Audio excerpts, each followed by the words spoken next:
Uh-huh. Well, good. If the computer tells us we must be meeting. Oh, Great. wow, it's 6:01. Nicole, I can keep on letting people on if you want to do your thing. Perfect. I have a PowerPoint presentation that I don't think I'm going to be able to share because for some reason, oh, maybe, no, not happening. Give me 2 seconds, guys. Let me see if I can get this connected. It's thinking. Been Okay, having some cool. computer issues. So Robert, if you want to just do if there's anything. A share of a win, a business launch or some big win. Yes, I'd love to do that, Nicole. Let's hear from somebody. Kevin, you look like you're ready to go with that fancy mic. What do you got to say, Kevin?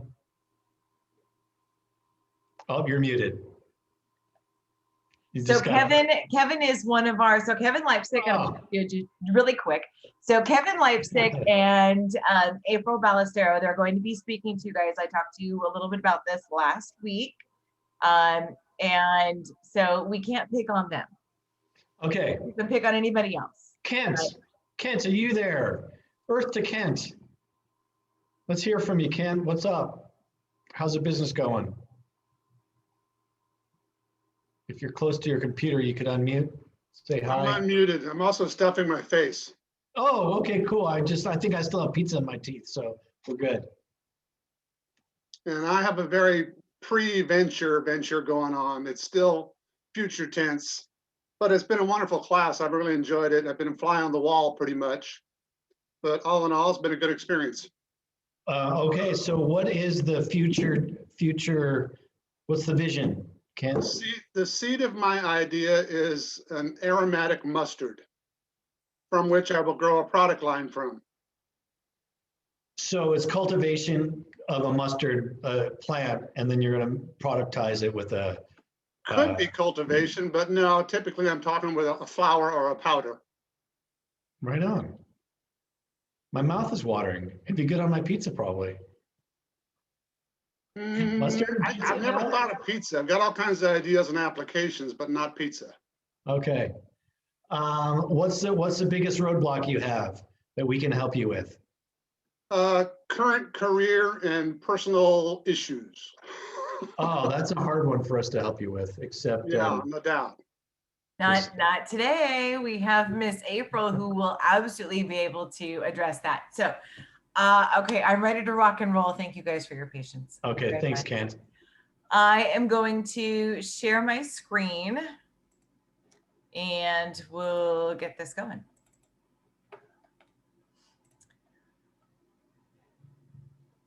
Okay, so let me know if you guys can see this. I can see it. Okay. Perfect. Well, you all know who we are, the Placer Business Resource Center, along with the CRS Small Business Development Center. And you know what we do. If you don't, then we're in trouble. So we have two presenters tonight. So April Ballestero, she's with One Light Ahead.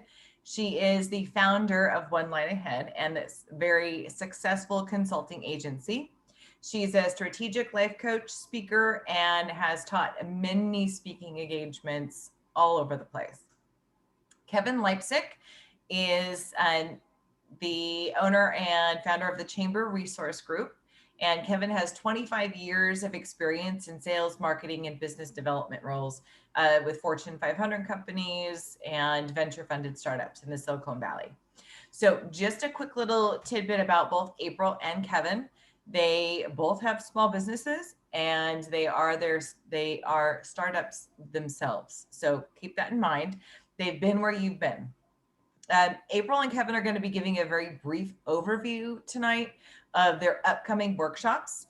And then if you can give them as much feedback and questions that you have that would make your journey as an entrepreneur more successful. So they're each going to go over a very short overview of their workshops that's going to be coming up with the Business Resource Center. And then they'll kind of ask you what questions you have, and feel free to unmute your mic and start talking, or you can also put your information in the chat. So with that, I'm going to stop sharing my screen and I'm going to turn it over to Miss April to tell you all about her upcoming workshop. And Nicole, will you give me access to share as well real quick? Yes. Robert, can we make her a co-host? Real quick. And welcome, everyone. I'm excited to be with you. And yes, Nicole was absolutely accurate. I was in your shoes. I started my company literally in 2011, October 10th of 2011. And I was working full-time during the daytime. And I actually worked with 85 people on my coaching roster for Keller Williams in Southern California. And then I actually started One Light Ahead for coaching lenders in the evening in 2011. I moved into both Northern and Southern California by 2013. And then I have created immense amount of results and now am across North America. And we actually have influence. We just got a notification, one of our podcasts are in the top 100 in Germany now, which is just interesting for me. So real quick, I want to share with you a mastermind group that we've been starting in a multitude of locations called Walk the Talk. If any of you are familiar with the Roseville Area Chamber, I was asked to help facilitate a mastermind type of group that they still do for the Roseville Chamber, and it's proved to be very successful for many business entrepreneurs. And so we are providing one for a multitude of locations. It is an absolutely free opportunity for once a month, and it brings together mastermind opportunities. The why is to share ideas with other business leaders. It's genuine, thoughtful group, like-minded individuals embracing distinguishing qualities necessary for success and business and personal pursuits. That's what Ms. Nicole talked about how we have mindset blocks that happen to impact our business. Everyone is encouraged to make this group a place where success and personal growth can be achieved. And by the way, we are not here to expect you to sell to each other, but we believe referrals will result out of the relationships, which is all about business relationships. The expectations for you, and Robert, it looks like somebody needs to come into the room. So I don't know if you want to handle that. Ready to ask questions. You want to show up to each of these meetings. Everyone that shows up ready to ask questions, and we give you some specific guidelines and we clarify with questions. So everybody in the group will get to ask questions. I get to be the facilitator because I get to be the coach. And we also provide the accountability. I think Robert had mentioned you have some accountability meetings already. We continue that in the mastermind groups. And we do that by asking these specific challenges. Each person shows up with that specific challenge, as Robert started your meeting with today. What have you already done to acquire that challenge? And then everybody starts asking questions. You're not allowed to give solutions. You go into question mode. And we make sure to clarify the types of questions because communication is all about discovering and building relationships. And then what you need from the group. And then we work through some solutions and what you'll do and walk away with. We do have some additional resources. I am certified in the DISC behavior styles as well as the habit finder. The habit finder is 36 different resources beneath the surface. And it includes all these different books and journals that go with it that walks through the habit process. So you have some habits that are supporting your business and your personal, and some habits that are sabotaging. And somebody mentioned just a few minutes ago, we've got some life happening, and I've got some amazing tools to walk you through understanding that. And by the way, that habit finder is free on our website. And I think you can see right there at the bottom. We also provide another free tool because we know what it's like to be in business and you're like, where's the money coming from and who's going to be paying for it? We do have some investments for the actual breakthrough classes and courses, and I'll show you a little bit about that in the future. At the end of the day, we're here to provide guidance for everyone's journey in different ways through courses, groups, etc., and just to allow you to have a resource and support, which it sounds like you've been a part of already. And any type of opportunity, you want to show up being prepared, you want to be fully present, and you want to make the time. The opportunity about these mastermind groups is you build the relationships, but then you invest into each other in the future. And finally, we do have a course. Now, I want you just to hear this. When we started this course, the first time we offered this Masters League competition was at the Roseville Area Chamber. We only charged $595. No, I'm sorry, $700, and BNI members got it for $595. This course is now $2,500 online for 9 innings, just to give you an awareness of over the years of how it's changed and grown and developed. And we are now launched for associations where they are promoting us for the association in multiple states. Finally, these are the other resources we have available. We have a summit in Gatlinburg this year. We have Freedom Fridays. We do a type of podcast, and then we do a podcast. And all those are resources. We can interview you and give you some resources to get to know more. All that in a quick less than 10 minutes. How'd I do, Nicole? Perfect. Thank you, April. So Lots to cover. April specializes in helping you grow yourself. So SBDC is really helping you work on your business and your business plan and everything that Robert and I have been kind of going over in the last 6 weeks. And what April does is she takes you and gets you ready to be successful, not just, on the outside of how you appear to others, but also how you appear for yourself. So it's more of an inner workings growth and accountability. So it's a little bit different than what we have continuing throughout this course. This is more of an inner, how do you succeed? How do you get past life to get your business going and your success going? So with that, questions. What do you guys want to know? What would you love to hear more about for April? So as of right now, so all of the classes that are offered at the Business Resource Center are free. And then if you choose to continue with April, then that is something that you can talk to her about. And we'll address that in the actual workshop itself. But the workshop through the Business Resource Center is free. And Nicole, we've already scheduled that for March 2nd, correct? Yeah, yes. And that'll be at the same time. And then we also, the way we like to say it is it's leading from the inside out, learning how to show up that personally and professionally, and to then learn how to discover and connect with others from that. Thank you, Nicole. You're a gift. And I am absolutely open to feedback because this is our third group launching. And like I said, we've done this for the chamber before, and we are setting it up because one of the things we've learned over the 10 years of running my own business, actually, Nicole, in October of 2021, it'll be 10 years officially as my own business, and what a blessing, and lots to celebrate. And we have learned, being a coach, that it's always wonderful to get coaching. And Kevin, I'm sure you have plenty to share on that. So it's exciting to see present individuals. And is there any concerns, any questions, any thoughts on, and out of curiosity, how do you feel about the word challenge? What's your challenge?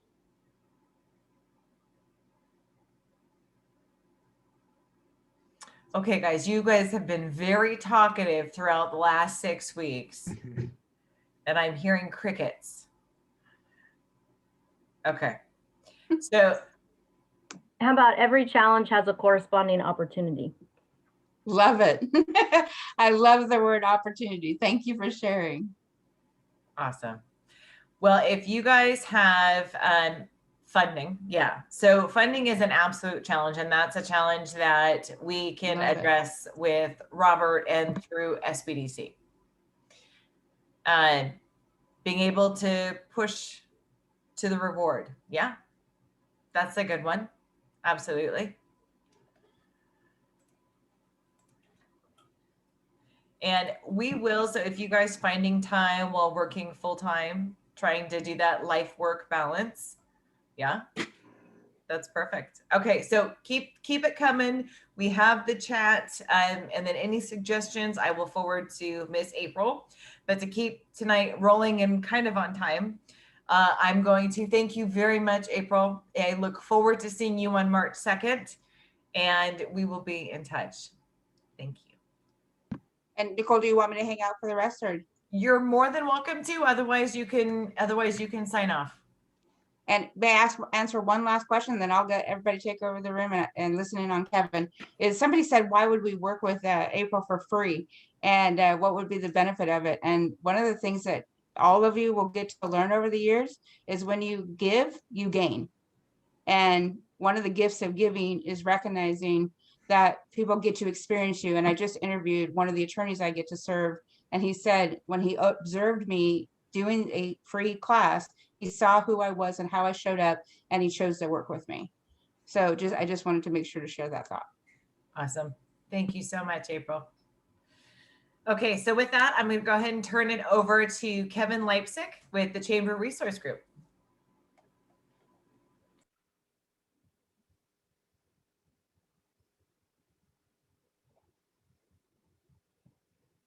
So was I.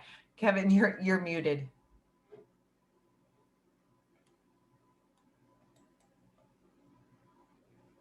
Does that make a difference? That makes a world of difference. You're You know, good. when you get these new mics, you got to learn there's an on-off button too.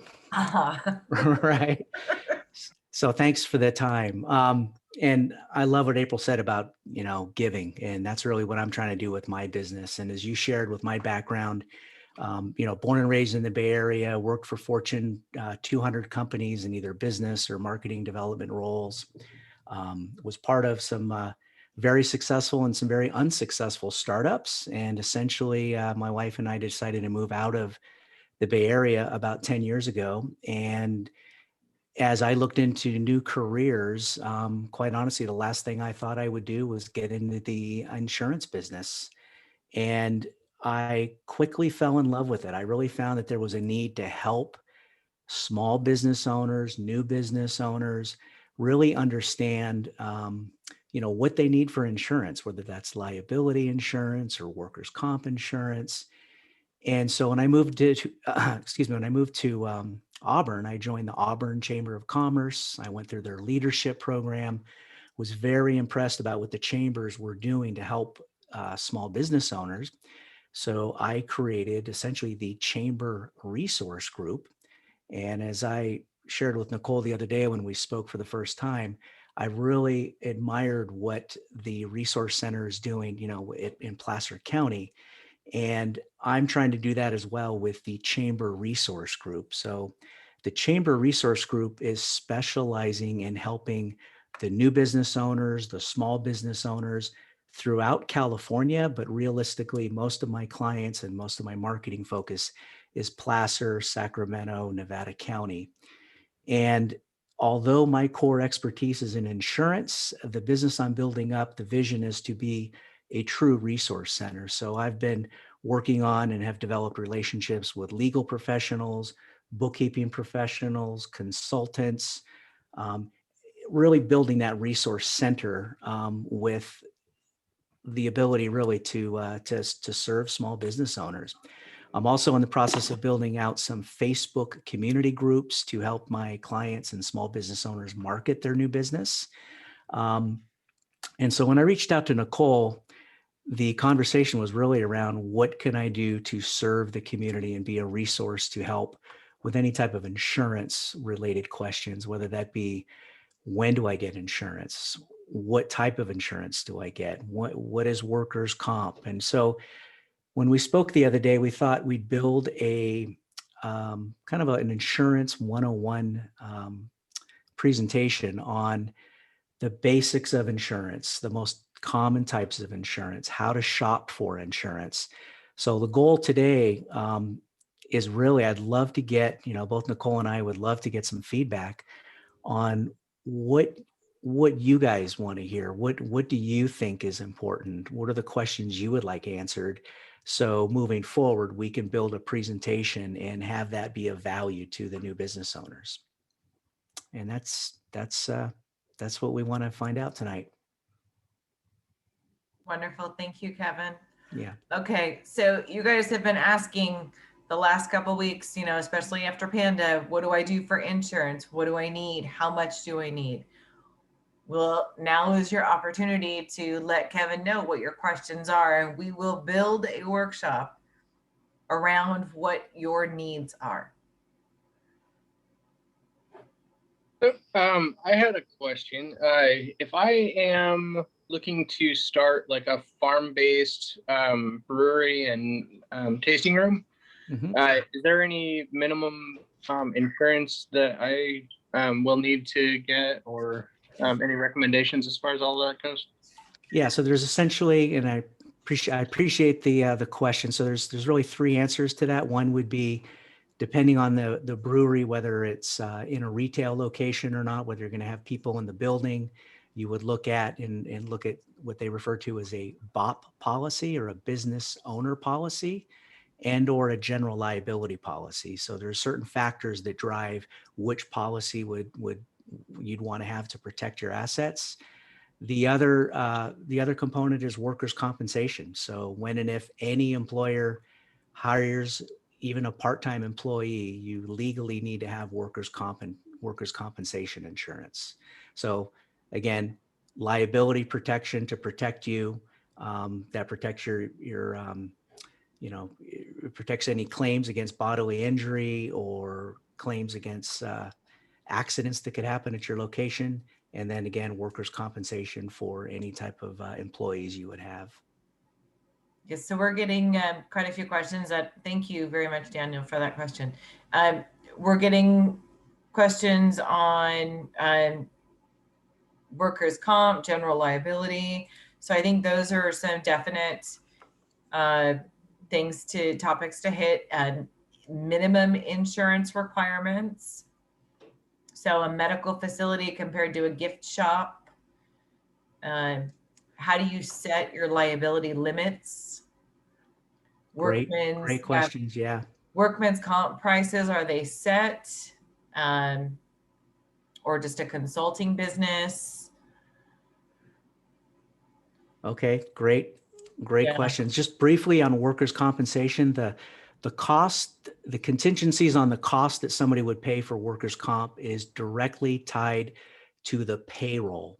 So there's a percentage of payroll that you would pay for workers' compensation. As an example, the higher risk industries such as construction, I work a lot with builders and contractors. A roofer, as an example, would pay anywhere from as a guesstimate between $15 to $20 for every $100 of payroll. So again, workers' comp is tied to payroll and it's a percentage per 100 that you pay. So hopefully that's not too complicated, but this is good feedback so we can start building, a simple presentation to explain how workers' comp works. But the takeaway here is it's directly tied to payroll and it's a dollar amount per $100 of payroll. Thank you, Kevin. Carissa, did you have a question? I do. So I recently got liability insurance for my photography business, and I've found out that it doesn't actually really cover my equipment unless it's stolen or damaged in arson. How do you navigate all of this to make sure, because if there's an accident, for some reason somebody drops my camera or I accidentally drop my camera, none of that seems to be covered. Yes. Is that a different type of insurance? Is that not a thing? It seems like great question. Yeah. That run my business. So if I'm paying all this money for insurance, how come it's not covered? Yeah. Do you know, by chance, did you purchase what they call a professional liability policy, or also referred to errors and omissions policy? I just got the packet in the mail. If you give me a second, I can grab it and tell you. Well, maybe as a follow-up, Nicole can share my information. I'd be happy to help. But there's two types of liability policies that you can have. And one is referred to as a professional liability. Professional liability are insurance brokers like myself. Anybody that's giving consulting or some type of advice has professional liability. Those type of policies don't cover any type of equipment or property. What you would hopefully have is some type of what they refer to as a BOP policy or a business owner policy. And a business owner policy protects any property you have as well. There's also riders or additions you can add on to most insurance policies that will take care of property as well. Okay, so I need to look further into BOP insurance on top of my liability. Yeah, insurance. Or it's referred to, what you want to look for is the property coverage, because you've got your expensive camera equipment. That's property that you want to have taken care of. Okay. Thank you. All right. So what I will do is Carissa, I will connect you with Kevin, and then just so that you guys know, we will be having this workshop as soon as humanly possible, because I know that you guys have a million questions regarding this, and I see them popping in, and one after another. So we will schedule this as soon as possible. I will email everybody and let you know of the date and the time. Let me know, put in the chat if morning or evening works better for you. Let me know, and we can get that scheduled. So Great. Thanks everyone for the feedback. I appreciate it. awesome. Thank you very much, Kevin, for being here and listening to our class and what questions they have. And as you can see, it's a very hot button topic for everybody. It is. It is. Happy to help. Happy to help. Thanks for the opportunity. Hey, Kevin, I'm gonna make some assumptions here about some of the people that didn't chime in, because Sure. I'm over the 6 weeks I've gotten to know their business a bit. Covering what getting a additionally insured certificate would be helpful to some people. Some people do things like farmers markets or street fairs. And so the types of situations where they have their insurance, but then they're doing business somewhere else, and those people require an insurance certificate. Correct. A certain coverage. I think that would be helpful to these folks as well. Yeah, so we'll add that, and that's a great point, because that's very common, especially in the construction industry, where someone wants to see that certificate of insurance or proof of insurance before they hire you or bring you on the property. So thanks, Robert. We'll definitely add that. Wonderful. Thank you so much, Kevin. Feel free you're more than welcome to hang around to see the class, or you're welcome to sign off. It's completely up to you. Okay, thank you. Thank you very much. It was a pleasure seeing you, and we will talk soon. Thank you. Right on, Kevin. Okay, so I have a PowerPoint presentation to show. I'm going to make it very, very quick. And if you guys have questions, interrupt me. So the PowerPoint that I'm showing you and the resources I'm showing you are specific to Placer County. And so I will kind of go through how you find your resources in your specific county. So I'm gonna skip ahead here if I can, if it will let me. There we go. Okay. So for business licenses and any business, permits that you may need, again, this is just for Placer County. These are all of the links that take you to wherever you need to go. So Placer County, Auburn, Colfax, Lincoln, Rockland, Roseville, and the town of Lewis. Remember, when you're getting your business license, it's the city or county that your business is operating in. If you have a home-based business, it's your home. It's wherever that office is. So if you're doing your accounting or your day-to-day work at your home office, then that is where your business location is. If you have a brick and mortar and you live in Roseville, but your brick and mortar and your store is in, say, Roseville, your business license is going to be within the city of Roseville, because that's where your business is. That's where your business is located. I can't see anybody's chats. So if you have specific questions, just unmute and interrupt. So these are all of the links that will take you there. So this takes you directly to Placer County. What about Sacramento? Sacramento, it depends. If you're within the city limits, then you would go to the city. If you're within Sacramento County, then you would go to that county. It's wherever your business is located. Okay. I'm going to just interrupt for a sec, Nicole. So if you're not in Placer, there is a website, I just posted it, called calgold.ca.gov, and they do a somewhat decent job about saying, I'm in YOLO County, blah, blah, blah, and then lists for you. Yeah, and I have that link in the slides as well. So if you guys can get in the chat, that will definitely be in the slides, so you guys can have it. And I will email this out to you tonight And all these links are clickable, so they'll take you exactly where you need to go. Hey, Nicole? Yep. I had a question. So currently I am in Sacramento County. And I want to do business out of Placer County. So in the meantime, before I actually move to Placer County, if I want to have a business license to be able to sell merchandise or, you know, things that don't require the liquor license, would I register with Sacramento and then transfer the business to Placer County later, or do I register with Placer County and do business out of Sacramento? So you can't register with Placer County yet because your business location is not in Placer. So Okay. if you wanted to get a business license, it would either be through the county. So are you in the city or in the county? I'm in Antelope, so it's considered Sacramento County. Okay, so then you would go to Sacramento County for your business license. Okay, yeah, thank you. You're welcome. Any other questions? I had a question. I run a photo booth company and I live in Nevada County. So my business license would, and you know, most of the stuff, the business, I guess I run out of my home, but like I take the photo booth and go all over the place to do events. So would I need like a business license, like get my business license in Nevada County, because that's where, you know, my home is. But when I go to like Auburn to do a gig, or when I go to Sacramento County to do a gig, do I need to have a business license in each of those counties also?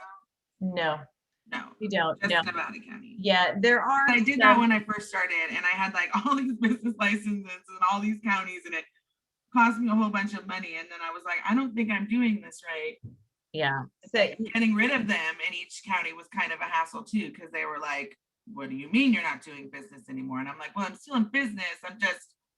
I don't need a business license in your county. And then they would get all like puffy. And so anyway, I just wanted to make sure that I didn't need a business license in wherever I took the business, just in my home county. Yeah, just in your home county where you're doing, you know, where you're operating your business. Now, there's a caveat to that is some vendors or some, you know, people that you work with or companies that you work with may require you to have a business license in that county or city.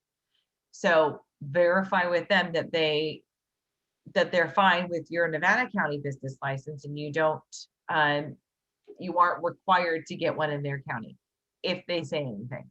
Otherwise, okay, don't worry about it. Great. Yeah, I've had the insurance thing come up where they want proof of insurance for different like venues. But so far not the business license. Okay. Good to know though. Thank you. You're welcome. Any other questions before I continue? I did want to let you know, Nicole, Nikki reached out to me today. And so I think that we're possibly gonna set up a call for tomorrow at like 3:30 or something like that. So thank you. Perfect. You are very welcome. Thank you for the update. I would take that as a win. That's a very good win. Okay, so I'm going to continue. So seller's permit, you can go to the website that's listed here, and it goes over information regarding how to get your seller's permit, as well as a bunch of other programs. Fictitious name statement. So if you're doing a fictitious business name, whether you are in the city or the county, you have to go through Placer County. And that's through the Placer County Clerk Recorder's Office. Typically, that's the same in each jurisdiction, but say for Sacramento County, give them a call and make sure that it's specifically just through Sacramento County for that entire area. Sales and use tax permits, the link is there, OSHA, cosmetology, contractor, and then like Robert was saying, for additional permits, I'm gonna see if this, maybe I'll share this with you guys later or Thursday if we have time, but Cal Gold, you can actually type in your type of business and it will tell you every single permit that you need. It will go through each one. Sometimes it gives you a little more information than you actually need. So if there's questions, reach out to your SBDC advisor, give me a call, and talk to Robert. We're here to kind of help you figure that out. That's what we do.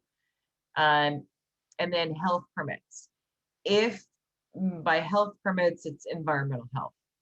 If you're dealing with food, if you're dealing with pools, if you're dealing with tattoos, if you're dealing with anything along those lines, that has to be permitted by environmental health.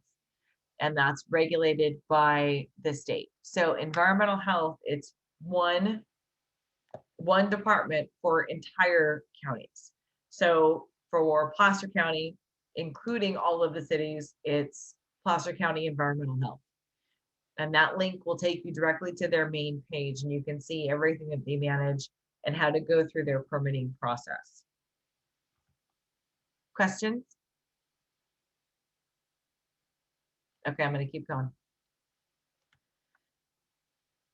Okay, so I thought there was an extra slide. Oh, here it is. I skipped over it. So zoning or permit verification of an allowed use. So this may sound like a foreign language to a lot of you, but I highly recommend, as you may want to put that on your must-do list, is to reach out to your specific jurisdictions of where you're doing your business and make sure that your business is considered an allowed use, which means you can do what you want to do on your property. And that's either with or without additional permits. So this is what I was talking about in the very beginning at the very first class, is if you're opening a donut shop in the city of Lincoln and you go to the city and they tell you, yes, you can have your business there, but by the way, you have to go through a minor use permit or you owe us $10,000. And you're like, what? It's a surprise. So we don't want that to be a surprise. We want you to know exactly what you're walking into and then make sure that what you're wanting to do, you can do at the location that you've chosen. Okay. You want to do this when you're doing your financials, when you're building your business plan. That's when you want to reach out to the jurisdiction and ask them, can I do this at this location? And give them an address, and they will be more than happy to tell you yes or no. I recommend getting everything that they tell you in writing. So if you could send an email to either confirm a conversation or have them respond in an email, that's great.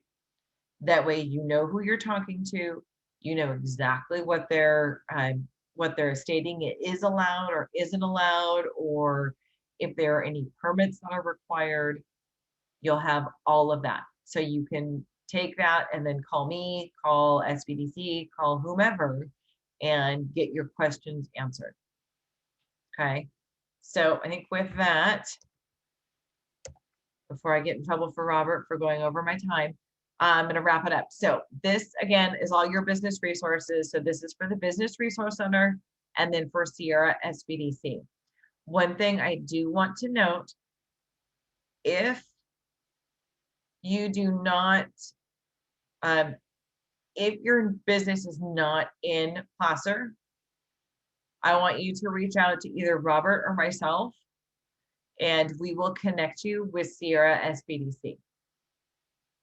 So if for some reason you were referred to a different SBDC and not Sierra SBDC, send me an email, send Robert an email, and we will make sure that we get you an advisor as soon as possible, like tomorrow.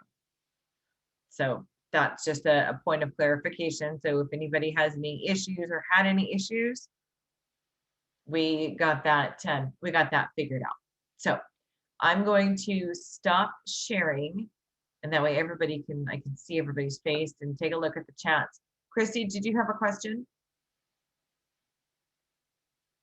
Or was your hand just still raised from last time?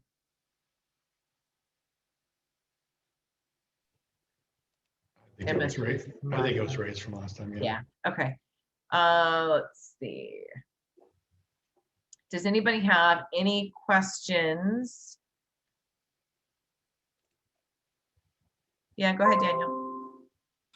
Sorry, I'm asking a lot of questions.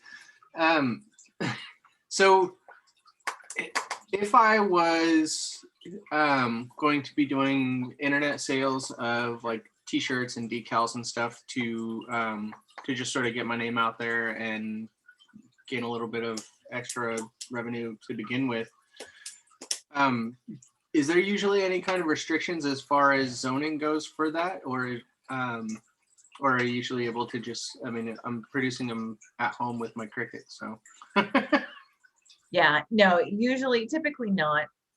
So for instance, for Placer County, if you're doing your home, it's, no more than, I think, two trips from, delivery trucks per day or for every couple of days. But you shouldn't have any issues with zoning or anything like that. Okay, yeah, I didn't figure that would be, but I figured I'd ask anyway. Yeah, check with Sacramento County, make sure they don't have any, funny kind of regulations. And if you have questions, call me. Okay, awesome, thank you. Cool. Anybody else have any other questions before I hand it over to Robert? No, all right, perfect.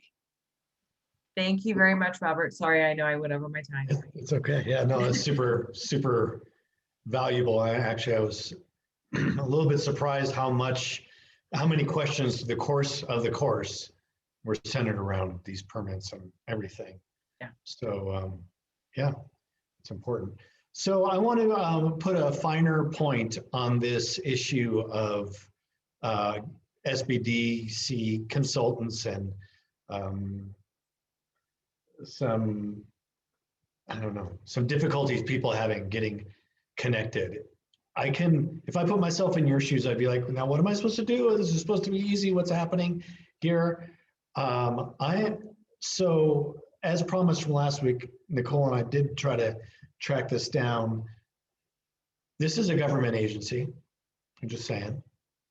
And I did talk to the Sierra SBDC, and I'm giving you, putting in chat an email of the person that's the intake person at the Sierra SBDC. I'm under the impression that you don't have to be in the specific area, although it's preferred that you're in the specific area. But Leslie Williams might be able to help you navigate that. This is her direct email. Along with that, I don't know how clear I've been about connecting with me on a professional basis. I'm going to give you my email in a second, but I just want to do a caveat that however much I love your business, please don't spam me. I'm really on email overload, as I'm sure so many people are. And with that, also, if I see your newsletter or something like that, I'd love to see it. And please don't be offended if I unsubscribe. I just want to put that out there. But if you do want to reach me, I want to have an ongoing relationship with you. This is my personal email address. So feel free to contact me. I would appreciate if, you got a quick question, cool. I'll be happy to answer your questions. If it's a little bit more of an involved conversation, then hopefully you can get hooked up with me as an SBDC consultant or someone else. They can go a little deeper on those things. So I do want to hear from you. I don't want to be off-putting, but I also have boundaries I need to set when I give my personal email address out.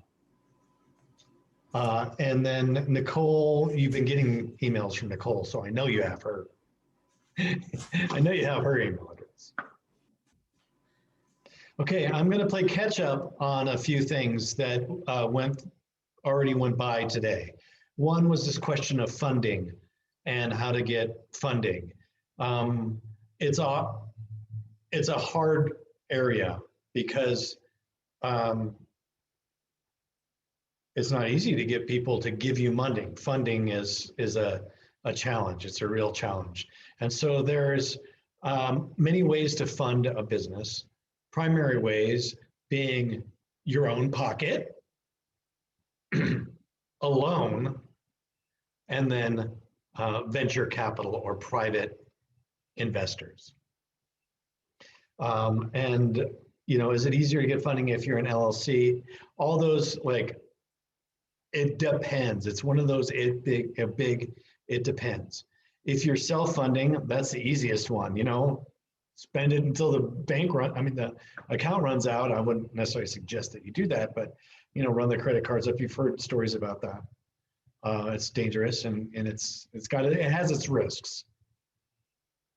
And all in all, if you start with a solid business plan idea, I'm not saying like a traditional business plan, but I'm saying you have tested your assumptions. You have done these things about identifying who your customers are, what size of the market, doing demographics, getting out of the building, asking questions, and doing a ton of the work that we've done in this class.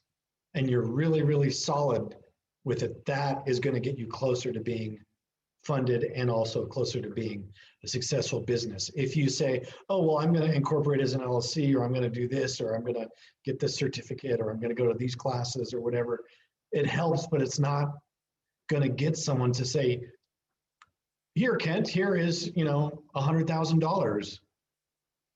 Go for it.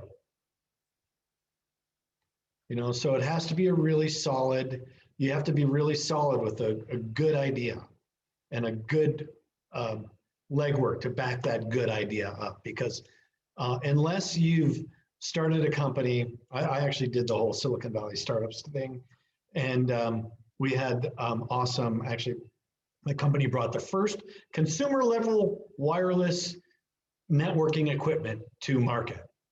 And what does that mean? That's just, everyone uses wireless now, but my company brought the first one that people like you and I could buy.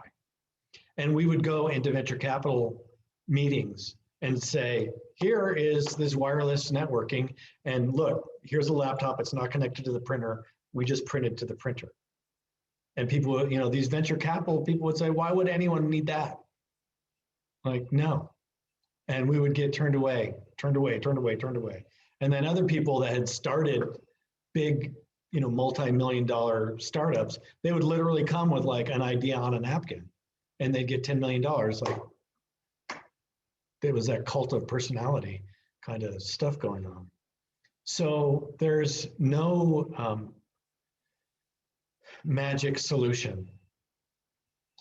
But what you can do to prepare yourself is to get like if you had worked your business model canvas and knew all of the answers to all those things and approached people in the right way, funding would be a lot more likely for you. If you were going for a loan or venture capital funding, there's something called angel investors who will throw down like 10,000, 100,000. You usually have to get a few angel investors together to go in on your business. Let's say Daniel, he's been very vocal in this class. We all know he's doing a brew pub.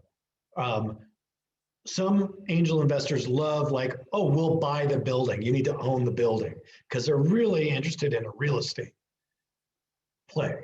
Other people are like, well, we can franchise your brewery all over the country, and that's what they're interested in. They're interested in really growing that business. They're not so interested in like making that one cool brew pub in Roseville.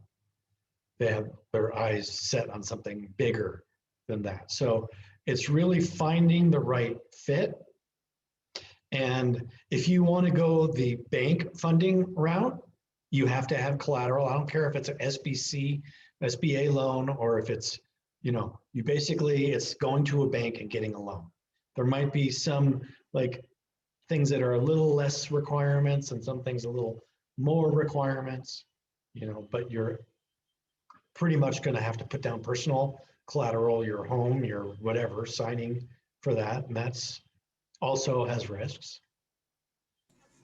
And if you're running out of money, or you know, like, hey, I have $10,000 in the bank, to really make this successful, I need 30,000. The fastest way to do that is go to friends and family first. And you know, there's risk involved with that. You can ruin friendships if you don't have clear written agreements and know when they give you, you know, if you got a handful of people to give you $5,000 each, they know that there's risks involved. And if you clearly say, I will pay you back by this time, or, you know, here are the consequences, and make it clear, then that's a good way to go as well. And oftentimes venture capitalists will look to see if you've gone to friends and family first to get you to the next level, and then they'll put money in. But the SBDC can advise. There's some people that can put your, like, banks sometimes want like a traditional business plan. There's plenty of people that do professional business plan, help you with that to get you loan ready. I'm not that person. There's other people that can do that. So grants for startups mostly are for nonprofits. Robert, real quick, I'm sorry to interrupt you.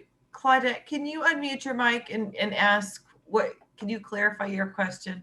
You have yep, good evening. So I just wanted to ask, because I know that when we all initiated, or when I seen the curriculum and joining this course, it stated that if you were to start a business in Placer County, that you all would be here to support us to do so. Now, throughout the 6 weeks, and now that we're rounding about to the finalization, my question is, for Placer County, what would be available? I know we're talking about funding, and I know I'll go over that with my one-on-one business consultant to talk about that. But are there any grants? What funding? What would you all actually help us with outside of what we haven't already gathered in 6 weeks from this course?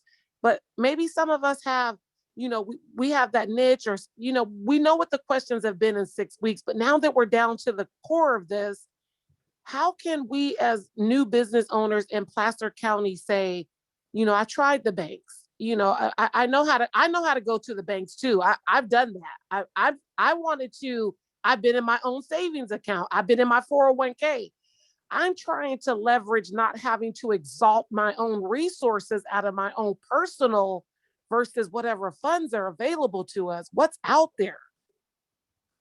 That's my question. Yeah, so as far as Placer County goes, Placer County, because we're a government agency, we can't loan money. Okay. I'm sure some of you through COVID have heard of, you know, Placer shares, or, you know, Placer business grants.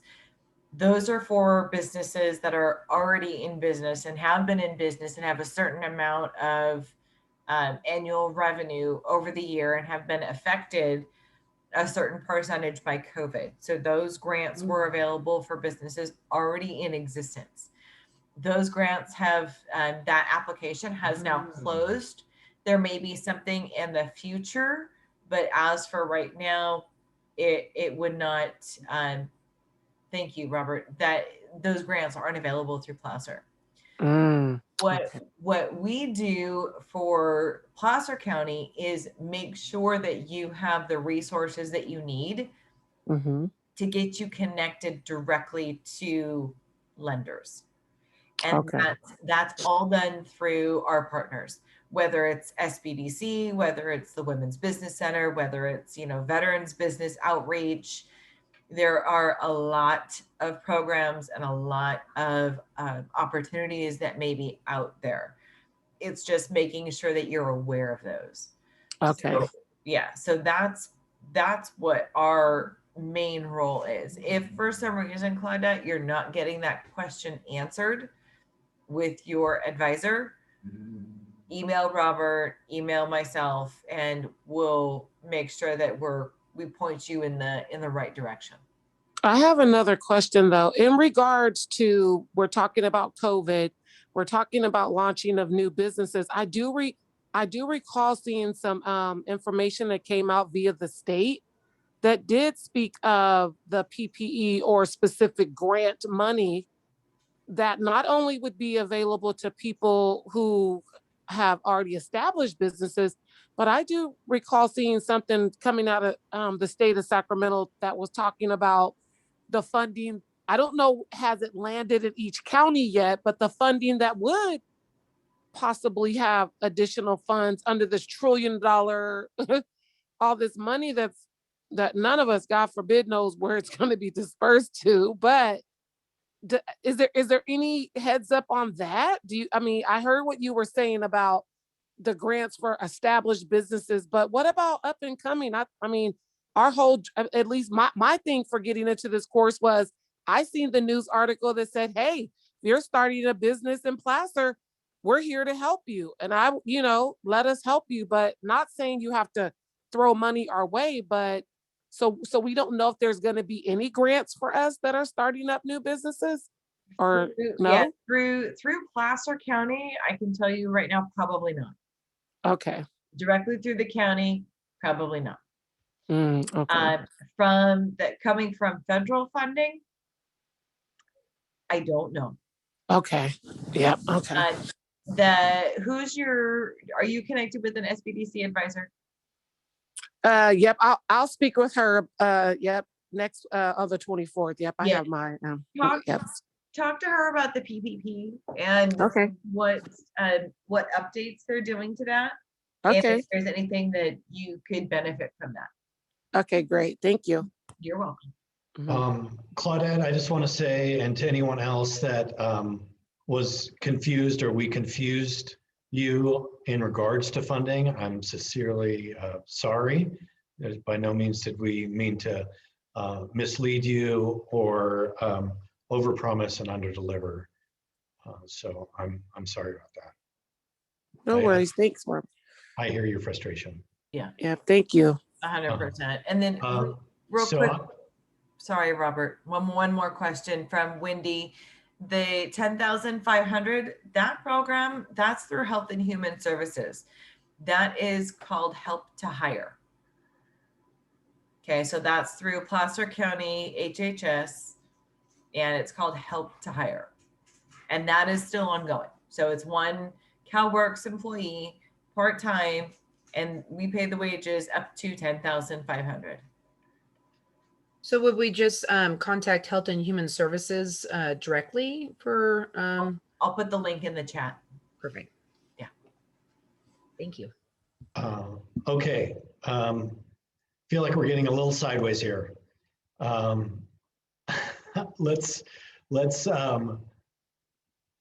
I'm going to just hit on a couple other things that came up in chat. There's crowdsource funding. There's something like Kiva, which is a social benefit or social, I don't even know what there's a term for it, but social lending. I've been doing it for like 5 years, where you invest some money. I have like a couple $100 in there, and I've helped all these different people start their businesses. They repay the loans or microloans. That's something that may be a possibility for you. I put a link for the California Relief Fund. It's going to start the second round of funding. And it is not a huge amount of money, but up to $5,000. And if you are a minority-owned business, if you're a women-owned business, if you're in a underserved community, the chances of getting the loan or the grant is much higher. So that's something to look into. Another strategy, and I'm going to like segue into that, like, oh yeah, part of this class is launching your business by the end of the course. Yet another benefit to that is, yes, there's going to be more stimulus. There's more government support. And oftentimes, oh, this is available to people that were in business by this date that had at least one employee. That is how my organization got 2 rounds of PPP funding. and an emergency, I always get the EIDL loan, emergency disaster loan. It's because we're in business by a certain date and had an employee. So if you get out of the startup phase and you're in business, there's no guarantee, but it certainly helps with, let's say your business runs into trouble in a year. Maybe there's funds available for that. It legitimizes you in the government's eye, and there are more options for you if you're officially in business. Whether it's a business license, whether it's you being an employee, whether you filed an LLC, all these things build your case for being in business. And you don't necessarily have to have revenue generation, but it shows you're serious about this. You're not just like, oh yeah, I was in business, give me $10,000, because that's not going to fly. I'm not suggesting that anyone would do that. I'm just saying that that's another solid reason to do some of these things. Robert, I have a question real quick about the PPP. Because I own Good Times Photo Booth, and I've been in business since about 2014.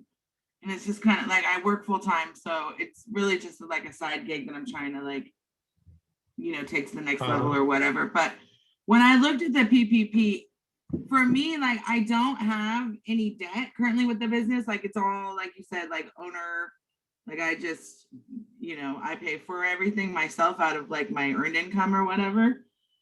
And the PPP, it's not necessarily a grant, it's a loan, correct? So any money that I get, I would be in debt and be required to pay that back. I get that the interest rate is super low, but I kind of feel like for me personally, like if I don't, and I pretty much closed down the photo booth all last year because, luckily for me, it wasn't my only source of income. So I didn't have to do, not that there was any weddings or anything going on last year for the photo booth, but I guess my question is, would you recommend applying for that, even though I'm not necessarily, I made money the year before and I probably would qualify for it, but I don't want to be 10,000 in debt or 5,000 in debt. Okay. From my understanding, it's a forgivable loan. So if you have, you were in business, which it sounds like you were, and COVID impacted your business, which it did. Yeah. And you successfully get the PPP money, that you are allowed to spend that on, let's say, rent or employee payroll are two big ones. And so after you spend the money and you give them your bookkeeping, your records, and say, you gave me 5,000, I spent 5,000 on payroll. I spent 5,000 on rent, or a combination of the allowable expenses. It's forgiven and you do not have to pay it back. So if you were in business and were impacted negatively by COVID, and you can prove that those expenses are within the parameters, then it's forgiven. So if you haven't done, this is not a criticism, but if you haven't done thorough bookkeeping to separate your business and your personal, then I'm wondering if there's still time to redo that and look at your receipts and do a separation of your business expenses and personal expenses. And that's my suggestion for you. Temporary because I have not kept good books. So it just kind of comes in and I spend it. yet another point of like, there's the reality of like, we're all faking it till we make it. Right. Could I pay myself like $5,000 and say that would be, because I don't have employees, I just have me. But like, I pretty much, I would say easily lost out on $5,000 last year. Okay, so try to create documentation with backup documents and bookkeeping that show you and anyone who audits you your loss. And so I'm gonna, God, tonight's flying by. This is why, like, yeah, we're all faking it till we make it. And there's a lot to do and a lot to absorb here. And there's, in many cases, there's just one of you doing all this. And I understand the struggle. And some of these questions, it's reinforcing. We did talk about, entity formations and legalities. And of course, it was just last week. It's not like you're formed as your LLC and now you're on payroll and now you have this, all these things in place. But I think you can start to see how when all of these things are aligned, from your core values to your mission and vision and minimum viable product and your bookkeeping and your legal entity and your insurance and all of these things line up, that's when you have like a sustainable business that has a solid foundation that you can build from. And yeah, for the better part of the first 3 years, it's like, treading water. But, you keep on adding these tools into your toolkit. You keep on building foundation to, so when the next grant comes around or the next loan opportunity, or you got this big order, and the only way you're going to fulfill this big order is if you have the capital to buy the raw materials to fulfill the order, then you can go and say, here, my ducks are in a row. And it takes a lot of work to get to that place. And I know right now we're in unique times, and it's especially challenging. So just do what you can, and all of this stuff in this class is, it's a lot to take. So what I will suggest that we do is continue this journey together and do this accountability group. Nicole and I had a chance to talk about this. And for our purposes, it would be much better for it to be during business hours. It would be much better for us if it was something like 9 to 10 on Wednesdays. I see from the chat when Nicole was asking about the insurance presentation, whether it's morning or evening, a lot of you said evening. And obviously you're here in this class and it's an evening class, so obviously you can make it to evening classes. So I'm hoping that we can keep the band together and do this in lunch hour. I would be willing to do lunch hour. Can everyone just chime in, like morning, lunch, has to be evening? I'd really like some kind of instant feedback here. Morning or lunch. Morning, lunch, evening. All right, keep it going, please. In the. Oh, I love whatever works for you. That's wonderful. Yeah, it looks like lunch. Lunch and evening seem to be the popular ones. Lunch is great. That's great. Wednesday is like the hump of hump day. It's like the midweek. I like whoever put lunch if Daniel brings beer.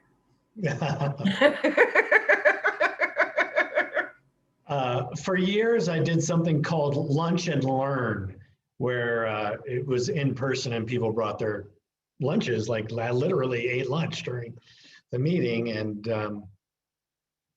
so what the format that I would like to suggest is we do accountability, we share wins, showing up, just showing up.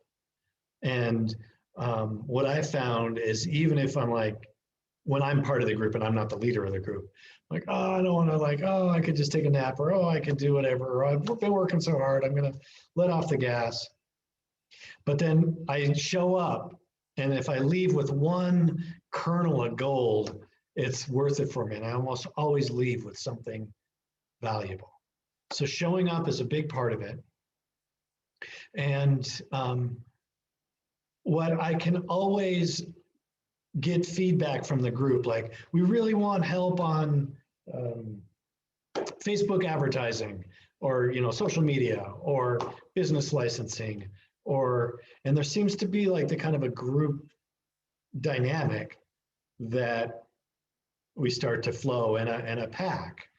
And when there's enough stuff that bubbles up and you're looking for resources and content, then I can always have some content in my back pocket. Oh my gosh, was it Mary who spoke at the beginning of class? Nicole? Oh. April. Yes. Sorry, April. It sounds like April's group is structured for the most part, and I'm going for unstructured and going with the flow. And that's more my style, and that's seems to work for groups I'm involved with. I'd like to create a, this feels like a safe group to me, where people could be vulnerable and say like, I'm feeling weird about this, and share that information. But as we march forward, as I march forward as an instructor, I'm going to continue doing classes with Placer. I have other classes I do through SBDC and a variety of other things.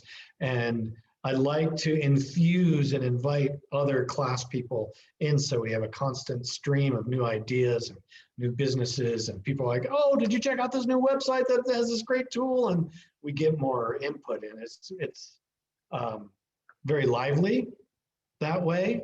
And so I'll just find it to be my role as to keep it a good, safe environment and fun, that people want to show up and do that. So yeah, porch delivery for beer. I think, Daniel, you're in business. Yeah. Yep. So Wednesday, noon to 1. In the whole spirit of self-care and not overworking and have a balanced life, this guy is taking a vacation next week. And so our first meetup is going to be Wednesday, March 3rd, noon to 1. So please put that on your calendars. And for convenience, I think I can, I will send out a link. There's some follow-up that needs to be done with survey and the class directory. So there's going to be some logistical things that you'll be receiving, and the link to the accountability group will be included in that.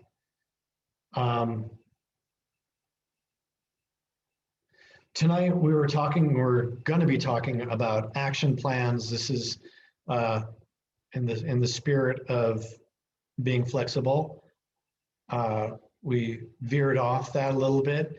I did put together this thing that I'm sharing now, and I kept this in a Word document, and I thought this might be a useful tool, and I really just kind of threw this together, but I might add to this before I send it out, but I'm going to keep it in Word so you can mess with it.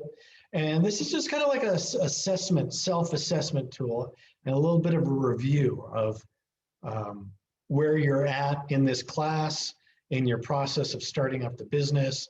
And it's, do I have a clear vision statement? And it's just kind of a scale from 1 to 5. And you go through these things and you just put your best self-assessment guess on there. There's 115 points possible. You know, if you're at 20, you know, well, I'm at 20. And if you're at the, 87 or something like that, you're much closer. And then I just, for fun, I just threw in a 50 bonus points for if you've already made your first sale. And, this is all just self-assessment, just another tool that you can use to help gauge where you're at. I thought that this would be useful to you. So you can take a look and say, all right, I've been really plugging away. I've been showing up every night for this business creator course. We've gone through a lot of information. I haven't done all of it, of course. It'd be pretty tough to have completed all this stuff. And I'm sure I've left off stuff on the list as well. But the thing is to keep marching forward and keep building your business and take care of these things. And, once you filed your fictitious business name statement, you can say, I did that, check, and not have to redo that or look at that again for 5 years or so. Or once you own your domain name or named your business, you've done that. Other things like taxes, you got to do every year. But so you're building that. And what I'd like to do as this class is winding down in the formal 6-week creator context is for you to develop an action plan. Like, this is what I want to do in the next week using SMART goals. This is what I want to do in the next 3 months. Here's my main steps. I want to, let's say, open my brick and mortar in 3 months from now. Well, then you can work backwards and say, I need to sign a lease. I need at least a month to set up the store to get it, fancy for myself and, welcoming for my customers. I need signage and I need a permit and I need whatever it is you need, but you can work backwards from that. So have a realistic SMART goal. What's your plan? Because I know I've come back from like conferences back when I used to go to like Vegas to go to the big convention, and I'd go to booth to booth to booth, and I'd have this silly little bag and I'd shove it full of, all this cool stuff, and I'd get home and plop it on my desk, and then I'd move the pile in a couple of weeks, and then I'd move it again, and then, maybe do 1 or 2 follow-up calls. And I just felt like, well, that was a cool trip to Vegas. I sure got inspired. I'm just hoping that that's not what's going to happen with your all your information and the resources that you have available to you. And I think the way to keep on marching along is show up with accountability and then do this self-assessment and make an action plan. And listen, if you're like, dude, that integrated marketing plan thing was dumb, I didn't connect with it, I'm not doing it, I'm going to just do this other thing instead. Great, you know best. Like, it's your business. You're smart people. It's, there's many ways to become a successful business owner.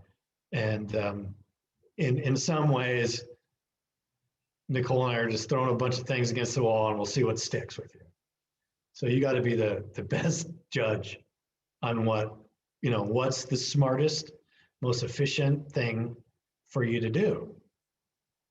And hopefully it should be becoming pretty clear to you. Another thing that's hopefully pretty clear is the things you're doing to distract yourself from actually doing the most important things on your list. If I I catch myself like, better look at the news. Any crazy thing happen? Oh, better look at the news. Oh, better make a snack. Oh, better, look at Facebook. All these distractions. I know it. And it's hard to get a handle on those things. So Okay, we got 10 minutes. Wendy, I'm going to take a little chance here. Wendy posted a video, and I'm really trusting that there's not, this is appropriate because I haven't previewed it. It's appropriate and it's good. Okay. Let's see. So, showtime, people.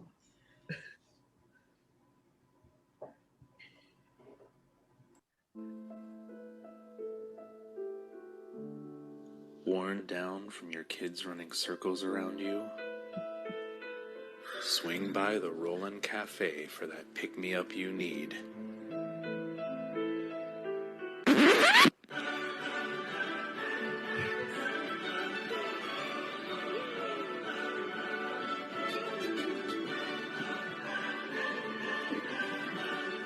Rolling in to a town near you. Hey. Awesome. Great job. It was filmed by my 9-year-old, and I got as much cooperation as I could. So we're rolling to a town near you soon, hopefully. It's so great. All right, open up those mics. Let's give some feedback. Constructive criticism and praise. Yeah. Thank you for playing that. Let's hear it. I really enjoyed that. I thought that was cute, and it also had a message. Thank you.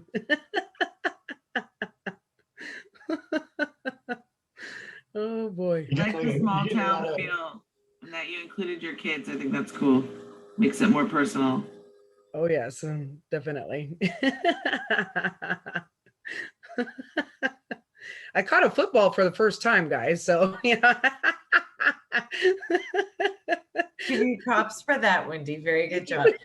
If somebody had a comment and maybe add a title. Well, I actually did that for the marketing class. So I just kind of filmed it over the weekend, and I'm hoping that we have kind of settled on the name of the Rolling Cafe.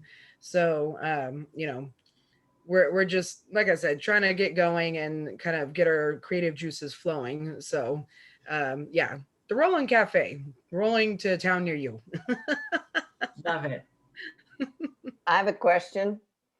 Did anyone else have issues with clarity on it? Yeah. Is that because it's a phone or?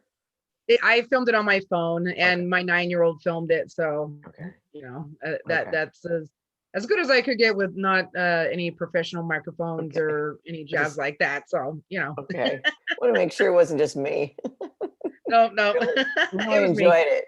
It was a good, get your smile, and Thank you. That's important. Thank you. That's what I was hoping for. Right. Thank you. Yeah, a lot of great comments. I'm feeling like people are saying, you know, need some titles and a website, you know, some action item. Call to action or whatever it's called. Yeah. Yeah. And there's titles and links and stuff like that you can do when you post it as well, like in the video and also outside of the video, whatever platform you're on. Definitely. But a couple things that struck me is, I mean, I was smiling the whole time. Oh, good. That was fun. That was fun. And it brought a lot of joy. And I feel like I know you a lot better. Oh, yeah. And I would want to buy coffee from you.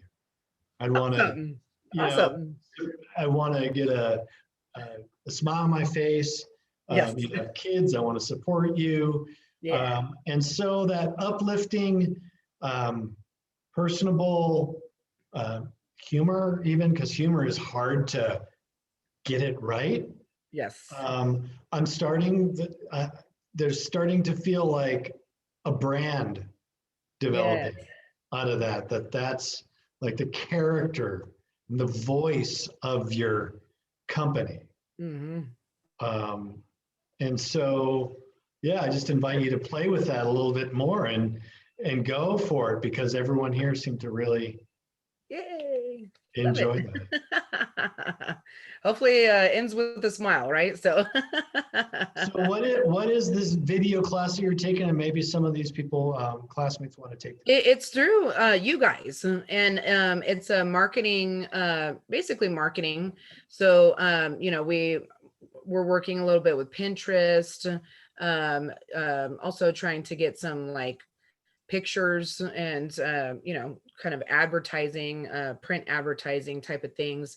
So the idea is that we can go forward and at least have a start on that kind of thing. And they showed us different microphones you can buy and the ring light and all that kind of jazz. But if you're just starting out and maybe don't have $100 for all that kind of stuff, then it's good to at least kind of try and get your brand out there and develop a vision. So that one is on Wednesdays, I believe 5 to 7. So I've really just been, looking at you guys' calendar and clicking away and trying to get all the information I can. I love it. So that's great. The price is right too, right? Right. Yeah, that's right. Yeah, cool. So yeah, having a video that's not professionally done with maybe not the clearest camera work or whatever, but you did it. Yes. And you're going to post it on Facebook. You're going to, share it around. You're building your brand. Yep. And I'm not going to not buy coffee from you. Yay, that's good. Because the video was, could it have been better? Yeah. Yeah. Oh yeah. But it's not stopping me. What would stop me from buying coffee from you is not knowing you exist.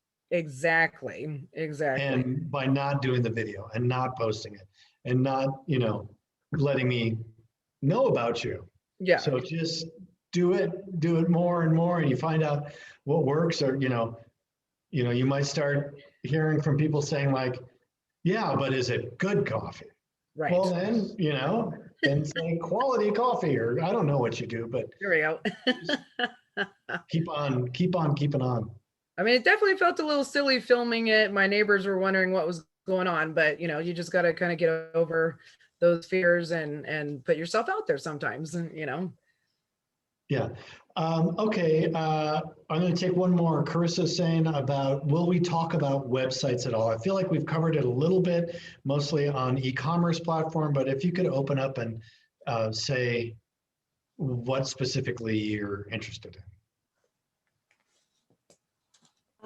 So I think I'm just more interested in, and again, this is specific to like of a service. So like I need a contract that I need them to sign, and then I need to have, the investment sheets. And there just seems to be a lot of little pieces that go into creating a website that's functional versus just informational. And I'm just finding myself a little bit overwhelmed by it this week. Yeah, I understand. It's can be complicated. So on the first class, I suggested you find 3 websites that you model would like to borrow from or become inspired from. I did that. And they gave me some great ideas, but I don't know how to take it from I'm inspired by that to like making that. Does that make sense? Yeah. So if you can translate that into a written document that says, I would like a website that allows people to do digital signatures, something like this, put a link in. I'd also like this feature, put a link, it could be from a totally different website. Some way to communicate to a web designer that's going to do this for you what you're looking for, a specific example, because you're probably not trained as a web designer and you don't speak that language. But a web designer could look at a form and know, oh, that's what they need. And they could look at all of your, as clearly as you can, with giving examples, and they could say, oh, she really needs a WordPress site. That should be in WordPress. Or, oh, the, photographer template on Shopify will be perfect for it. So you have to somehow communicate to someone that's going to do this work for you what you want. Okay, that makes So sense. Thank you. by writing it down, you're going to be like, oh, well, do I want it blue or green? Oh, I like this color palette. Do I, like this or that? Do I want to use PayPal or not? So it'll force you to really put a fine, details down. And All right, I will work Carissa, on it. and then Carissa too, Eric Schwartz offered to help with website stuff. So I'll let you two connect. If you guys need contact info, let me know. Perfect. Thank you guys. Yeah. Okay. All right. I got a client from Monica. Some in-class love here. I love it. Yeah. So cool. I didn't know when to squeeze it in. Yes. Ding, ding, ding. Thank you, Monica. Yeah. Well, you're welcome. Very appreciative. I'm really encouraged. She's my first, cold call into me referral, and it's from this class. I'm like, yay. Yeah, she definitely needs your help, and she's hired people before to help with organizing, but she definitely needs your help. So she will. We'll chip away. Yeah, exactly. Thank you. Yeah, Okay. you're welcome. Let's keep on celebrating, but it's 7:32, so sign off if you'd like. I'm going to hang out. Nicole, I don't know what you're doing, but hang out. I'll You hang got out for a questions? minute Cool. if you have any questions. Yeah. Monica, did you ever get a call back? Or maybe she left. Yeah. Oh, no. Call back for what?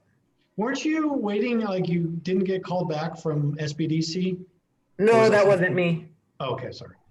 Uh-huh. All right, Larita, see ya. See you, Stu. All right, anyone got anything? So are we meeting on Thursday or are we not? Yes, we're meeting on Thursday. All right, just want to make sure I was on the same page there. Yeah, thank you. I was confused. Yeah, when I send out the email with the presentations from today, I'll make a point to note that we are meeting on Thursday. Yeah.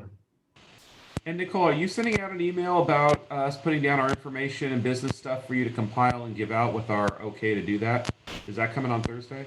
Yeah, that will come as soon as possible. I apologize. I was supposed to get that out to you guys last week, and I have been absolutely slammed. So that will go out ASAP. I promise. It's coming. I haven't forgotten. Oh, it's Mardi Gras.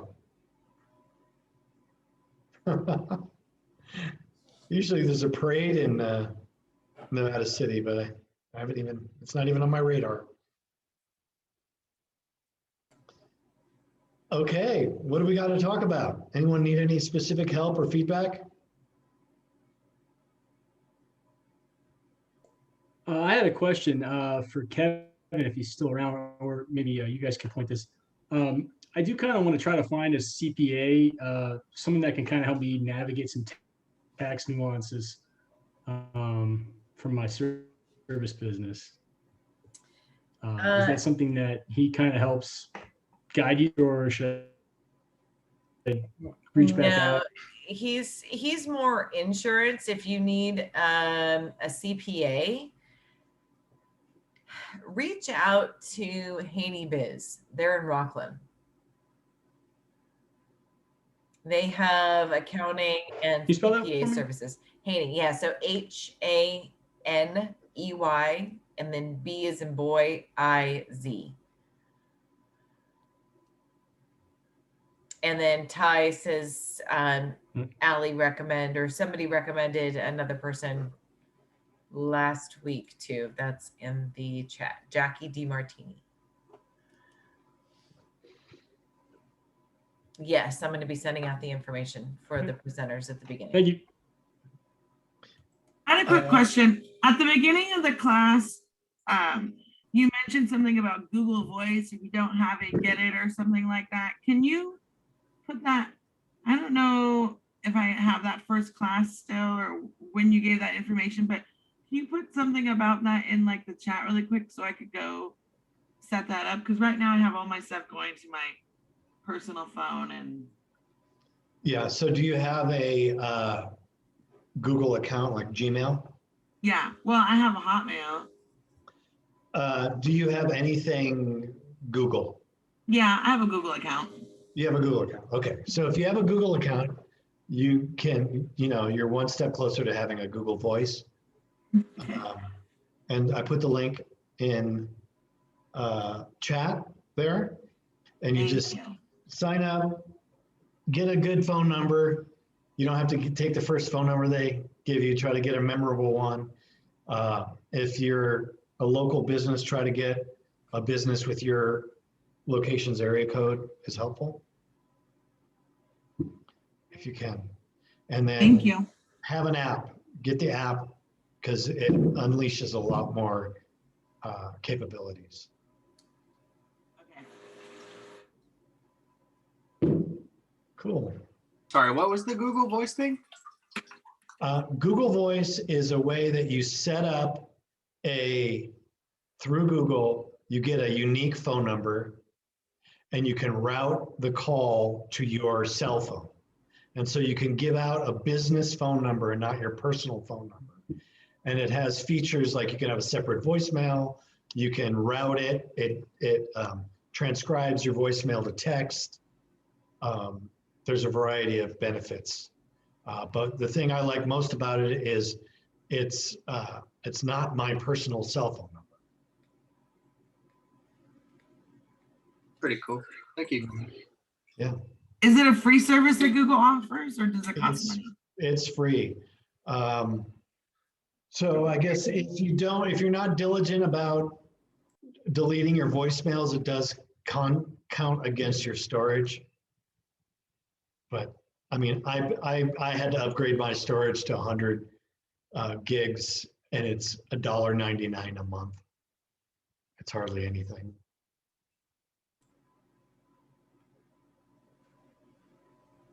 Gilberto, I don't know if we've heard from you. What's up?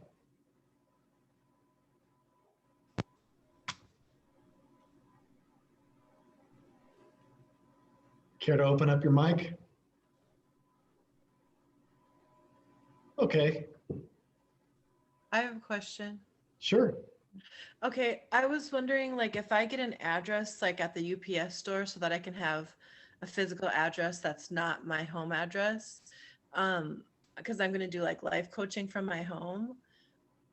But I want to show up on Google Maps as like a local business as well. Would it show up as the UPS store being my business address? It used to be that way. I think now you can say, I live in this area. Okay. Yeah, I think you can. Okay. Thank you. Mm-hmm. Hey, Brian. Hey, I wanted to chime in. I know it's been a couple of weeks. I've been busy working and trying to, deal with my day-to-day stuff, but I want to chime in and say that I did start it last week. I tried to go ahead and start using some of the SMART goals, and I went on and finally I got around to calling the SBC advisors, and then I did a chat with them, and they kind of advised me I'm not really fully ready, and then they suggested some steps. I believe some of the things you already said, those free webinars and free classes and stuff. So I just wanted to chime in and let you know that I'm still on path to start my own business, but that's just where I'm at right now. Okay. I appreciate your tenacity, and it's a lot to juggle.